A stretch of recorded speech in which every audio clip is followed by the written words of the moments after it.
Et ça tourne. Coucou Clarelle. Coucou Cyril. Bonjour Hélène. Je suis super contente de vous voir ce matin.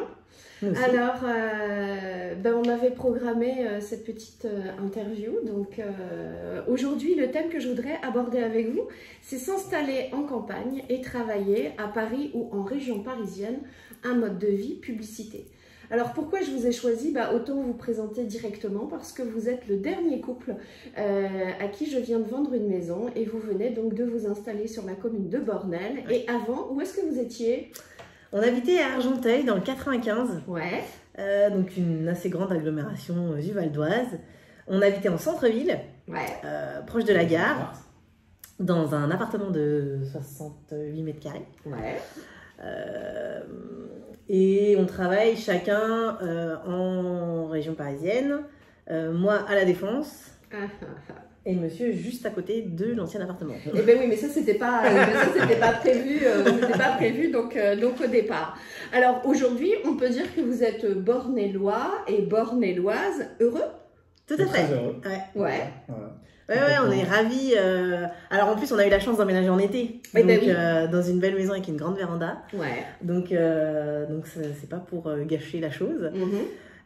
Et puis alors, on découvre la région, enfin la région, c'est un grand mot parce qu'on n'est pas si loin de la région parisienne. Et ouais, mais pourtant on a passé la frontière. On a passé la frontière, donc on est dans ça y est, autre... numéro de téléphone qui commence par 03, plaque dans le 60. C'est ça. Voilà, vous êtes des Isariens alors qu'avant vous étiez des Parisiens ou en tout cas des banlieusards.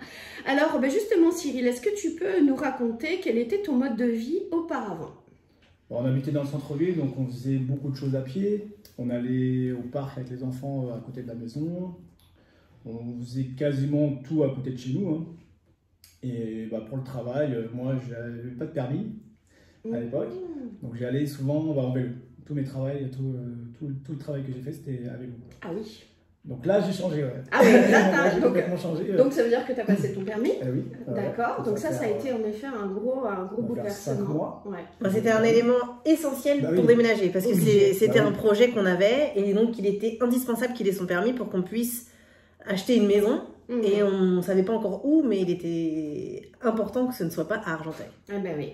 Donc justement, on en parle des contraintes. Le fait de vouloir venir, habiter un petit peu plus à la campagne, ça voulait dire investissement de temps, investissement d'argent aussi, avec le passage du permis. Très souvent, il y en a un dans le foyer qui a le permis et puis l'autre l'a pas. Et aujourd'hui, c'est vrai que sur le secteur, 2 voitures, c'est indispensable, vous confirmez? Ah oui, c'est indispensable. Et, même si aujourd'hui, le vélo, il n'a aucun problème avec ça, qu'il vente, qu'il neige, il allait au travail. Hein. T'as la forêt juste à côté. Mais rien que pour faire les courses, emmener les enfants à l'école ou pour se déplacer, tout simplement, il n'avait pas le choix que de passer son permis. Donc oui, c'est indispensable. Mais c'est un gain je dirais, de sérénité, de tranquillité. Et la sérénité, je pense que je peux le redire. Vraiment, c'était... Même pour moi... c'est déjà arrivé que j'ai un enfant qui est tombé, s'est fait mal à la tête, sans permis, même en centre-ville, voilà, faire les pompiers, faut, Là, on prend la voiture, on l'emmène, peu importe où on est. Donc c'est vrai que c'était mieux de l'avoir. Alors, qu'est-ce qui vous a fait vous décider justement pour ce petit hameau de la commune de Bornel? Alors, plusieurs raisons. La première, je dirais le coup de cœur de la maison. Parce au départ, notre cercle de recherche n'allait pas jusqu'au 60. D'accord. Au départ, notre cercle de recherche était limité au 95 du côté du Vexin ou proche 60, mais on n'allait pas jusqu'au 60 au départ. Et ce qui nous a fait élargir notre cercle de recherche, c'est le budget, clairement. Et un des critères indispensables pour nous, c'était un jardin. On voulait absolument avoir une maison avec un jardin. Parce qu'on avait trouvé des maisons de ville très jolies, qui rentraient dans notre budget et qui étaient totalement, même déjà décorées à notre goût. Mais on ne voulait pas de maison de ville. On voulait absolument un jardin pour que les enfants puissent jouer, sortir, pour que chacun leur chambre. Ouais, chacun la chambre. Ouais. Je crois que c'était aussi indispensable. Ouais. Aujourd'hui, les 2 garçons étaient dans la même chambre. Ouais. Et il fallait vraiment que chacun retrouve un petit peu son autonomie. Ouais, on en a un plus grand, donc lui, il avait besoin de son indépendance. Ouais. Et puis on avait le projet d'un 3e enfant. Ça a tombé très bien parce que du coup, au moment de la recherche, bah, j'étais enceinte. Oui. Donc c'était parfait. Une fille. Donc ouais, il y avait les 4 chambres, le jardin, et il fallait qu'on soit dans une ville avec gare et les écoles jusqu'au collège. Donc on avait déjà ces critères-là qui étaient non négociables. Et Bornel rentrait dans ces critères. Donc on est à la campagne, mais on est aussi quand même dans une ville qui répond à nos critères et qui répond, je dirais, à un besoin d'indépendance des enfants dès qu'ils vont pouvoir être un peu plus grands et autonomes. On n'est pas arrivé dans une campagne où il n'y a rien du tout et on ne peut rien faire. Non, il était important qu'il y ait des commerces, qu'on soit dans une petite ville qui puisse permettre à nos enfants de faire du sport. Enfin voilà. Donc voilà pourquoi le choix Bornel, parce que le budget et tous ces critères étaient respectés. Alors aujourd'hui, le bénéfice de ce nouvel environnement, est-ce que vous commencez déjà à le voir? Ça fait maintenant, on a signé, je crois, c'était au mois de juillet, c'est ça? On a signé au mois de juillet. Ouais. Aujourd'hui, on est au mois d'octobre. Ouais. Alors, les bénéfices? Ce qui est bien, c'est que quand on rentre, même le soir de la semaine chez nous, on peut sortir, on a l'impression qu'on est en vacances. C'est vrai. Donc franchement, ça c'est top. Ouais, nous, ça change tout. Enfin, on n'a pas l'impression de courir. Alors, il y a aussi le fait que je sois encore en congé maternité, mais la grosse différence, c'est quand les enfants me demandaient avant « Maman, est-ce qu'on peut aller au parc en sortant de l'école ?» Non, on n'avait pas le temps. Déjà, j'allais pas les récupérer en sortant de l'école. Mais en plus, quoi qu'il arrive, même à 19h, quand on les récupérait au centre de loisirs, il était hors de question de perdre une seconde dans l'organisation parce qu'il y a les devoirs, le bain et le coucher. Le repas aussi avant. Mais aujourd'hui... quand il y a 5 minutes pendant que, je sais pas, moi je fais chauffer l'eau pour les pâtes ou qu'il y en a un qui va sous la douche, aujourd'hui ils ont simplement à ouvrir la porte, ils sont dehors, ils peuvent courir, jouer au ballon. Voilà, ça c'est une des grandes forces et un des grands bénéfices qu'on a, c'est que on est tous libres. Il y a un vrai sentiment de liberté dans le sens où on peut sortir dehors, ne serait-ce que 5 minutes, juste pour aller cueillir nos framboises. Il y a eu des tomates, il y a eu quelques tomates, il y a eu quelques fraises, mais alors les framboises, tous les jours. Donc voilà. Et les pommes, ouais. Il y a sûrement des personnes qui nous regardent et qui aimeraient eux aussi franchir le pas. Alors concrètement, est-ce que ça change vraiment la vie et est-ce qu'aujourd'hui tu ferais machine arrière? Moi, je ferais pas machine arrière, je sais pas pour toi, mais... Non, on ferait pas machine arrière. Alors... Il y a de nouvelles habitudes à prendre, c'est vrai, puisque on avait, comme l'a dit Cyril, on avait l'habitude voilà, on pouvait aller à pied chercher notre pain, on pouvait aller à pied poster une lettre, enfin, vraiment il y avait ce confort de proximité très proche. Par contre, on peut tout faire comme on faisait avant, c'est juste qu'il faut organiser les choses différemment, on peut pas faire les choses à la dernière minute, enfin, on pourrait les faire, mais bon, c'est un peu dommage. Tu ferais que des allers-retours. Voilà, on ferait que des allers-retours. Là, il suffit simplement de prendre de nouvelles habitudes, mais à moins de 10 minutes, on est à Chambly. À Chambly, il y a énormément de magasins, il y a un grand cinéma, il y a tout ce qu'il faut pour les enfants. On ne perd rien sur le quotidien, mais on gagne énormément en tranquillité et en liberté d'espace et en sérénité. Et vraiment, il était important aussi pour nous que les enfants, enfin surtout pour le grand, qui rentre au collège, je dirais dans une ville un peu plus calme. Voilà, le collège, c'était un cap. Et là, il entre en 6e à Bornel. Je suis plus sereine de savoir qu'il rentre en 6e à Bornel qu'en 6e à Argenteuil, alors qu'on a, nous, grandi à Argenteuil toute notre vie. Bien sûr. Mais... pour mes enfants, je trouvais qu'il était important qu'on soit... C'est une vraie demande de mes clients aujourd'hui. La première question qu'ils posent, c'est la scolarité, comment ça va se passer, etc. Comment est l'environnement ici. Il y a une vraie inquiétude par rapport à la scolarité. Donc voilà, c'est vrai que Bornel, école primaire, école maternelle, collège, avec du périscolaire aussi, cantine sur place, les enfants prennent le bus... Là, en l'occurrence, au bout de la rue, au niveau donc du hameau, donc c'est nickel. Mais c'est vrai que c'est une grosse inquiétude de savoir comment ça va se passer et puis l'environnement. Donc voilà. Ouais, c'est cool. Alors justement, quel conseil tu donnerais à tous ceux qui rêvent d'un petit peu de quiétude, mais qui ont peur de lâcher un petit peu, ou en tout cas de perdre cette attractivité de la région parisienne? Déjà, je les rassurerai en disant qu'on ne perd rien en termes d'attractivité. Pour moi qui aime beaucoup faire les magasins, non, non, il y a de quoi faire. Ouais. Il y a la même chose que ce qu'on avait avant, nous, dans une très grande ville. On était certes à 10 minutes de Paris, là on est un peu plus loin, mais finalement on n'allait pas si souvent que ça à Paris. Moi j'y allais parce que je travaille du côté de Paris, ou en tout cas très proche, mais sinon le week-end, c'est pas comme si on allait à Paris tous les week-ends. Donc vraiment, on prenait la voiture pour aller chez Ikea ou Kiabi ou je ne sais quoi. Et ben là, c'est la même chose. Et je mets, allez, peut-être 5 à 10 minutes de plus, mais sinon, tout est aussi proche qu'avant. La seule chose, c'est que on est plus au calme. Donc non, il faut se rassurer sur ça. Et quel autre conseil on pourrait donner? Faut sauter le pas. Non, les gens ils ont peur parce qu'ils changent de département carrément. Mais alors ça, nos proches étaient inquiets pour nous. Oh, vous allez partir loin, vous allez dans le 60, vous allez dans l'Oise. Et vraiment, beaucoup de monde avait peur. Et finalement, quand ils sont venus nous rendre visite, c'est pas plus loin que... c'est une demi-heure. Oh, ça va, c'est une demi-heure finalement. Oh, vous avez bien fait quand même d'acheter. Bon, là on est dans la véranda. Vous ne voyez pas parce que ils sont de l'autre côté, mais alors ça claque. Franchement, ça claque, de chez ça claque. Alors, en quelques mots justement, qu'est-ce que tu peux nous dire sur la maison, ou qu'est-ce que tes amis ont dit par rapport à la maison en termes d'habitation aussi? Qu'est-ce que ça a changé aussi pour vous? Alors, on l'a dit précédemment, mais du coup, nos enfants ont chacun leur chambre. Ouais. Tu quittais combien de mètres carrés? 68 mètres carrés, et aujourd'hui on a 123 mètres carrés. Ouais, avec un sous-sol. Avec sous-sol total. Alors, sous-sol total, la véranda. La véranda, c'est le coup de cœur de la maison.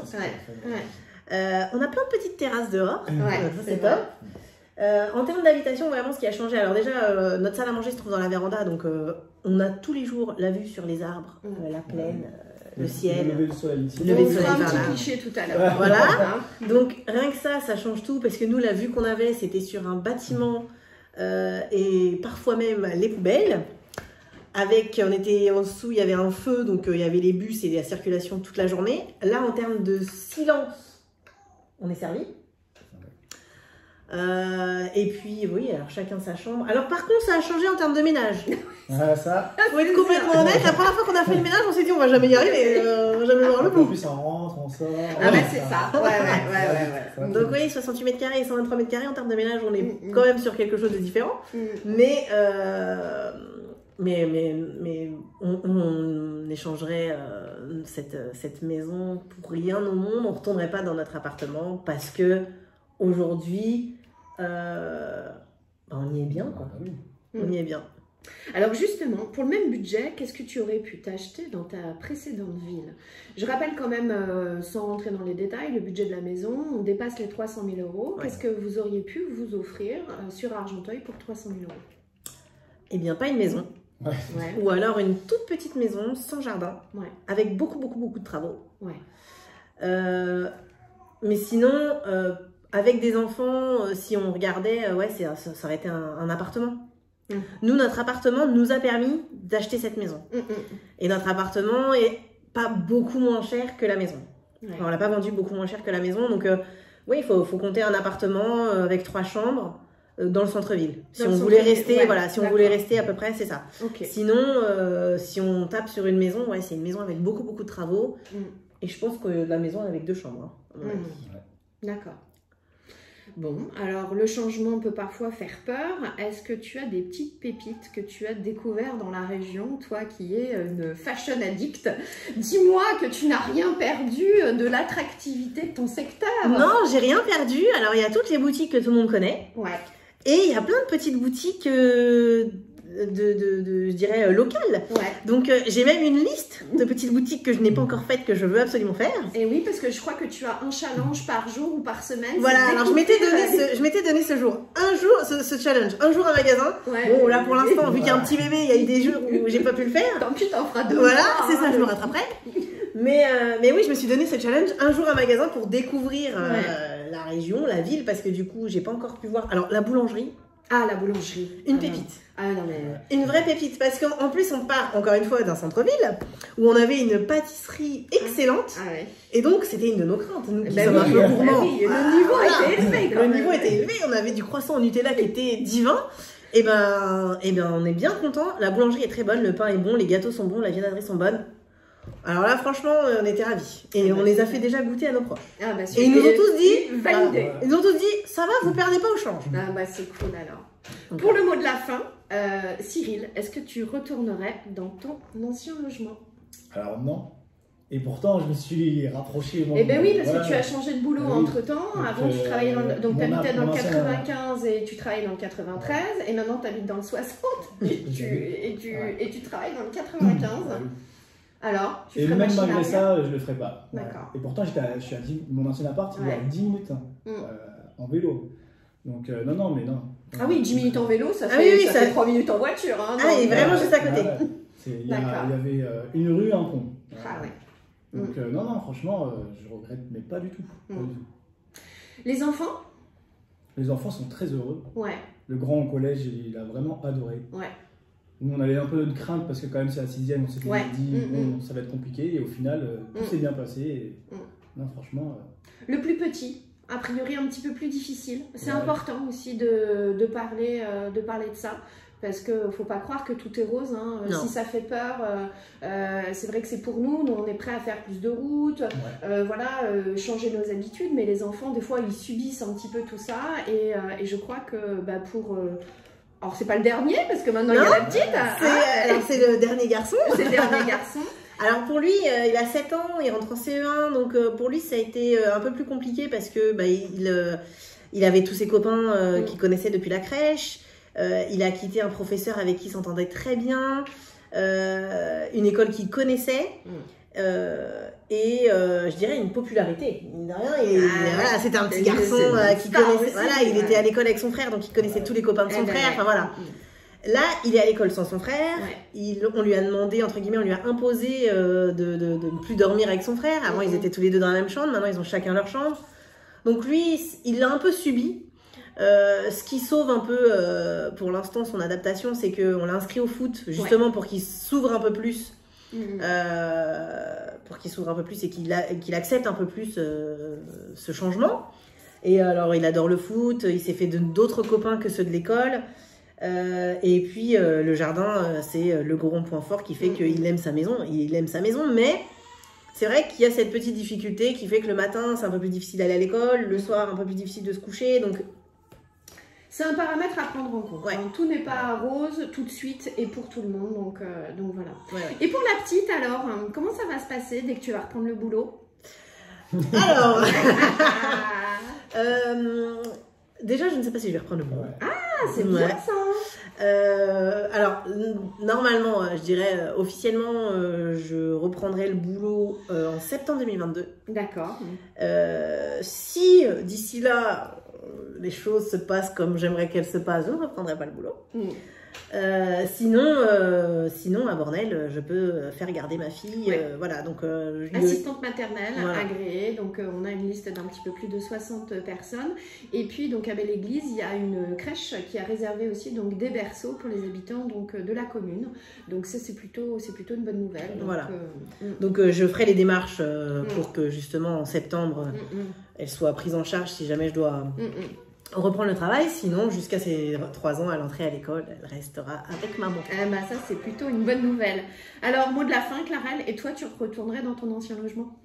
Non, j'y retournerai pas, malgré les magasins plus proches, non j'y retournerai pas. J'y retournerai pas parce qu'on est bien ici.